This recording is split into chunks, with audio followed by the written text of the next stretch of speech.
بسم اللہ الرحمن الرحیم۔ السلام علیکم ورحمۃ اللہ وبرکاتہ۔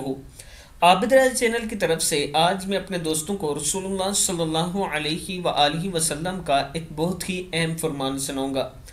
رسول اللہ صلی اللہ علیہ وآلہ وسلم نے ارشاد فرمایا، جو شخص تکبر کی وجہ سے اپنا پنجامہ، پینٹ، پتلون ٹخنوں سے نیچے لٹکائے گا تو قیامت کے دن اللہ تعالیٰ اس کی طرف رحمت کی نظر نہیں اٹھائے گا۔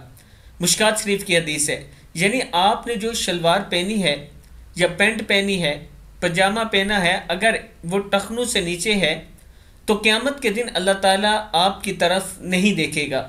اس لیے میں اپنے دوستوں سے گزارش کروں گا کہ اپنے پجامے شلوار کو ٹخنوں سے اوپر رکھا کریں۔ اللہ تعالیٰ ہم سب کو رسول اللہ صلی اللہ علیہ وآلہ وسلم کے ہر فرمان پر عمل پیرا ہونے کی توفیق عطا فرمائے۔ السلام علیکم ورحمۃ اللہ وبرکاتہ۔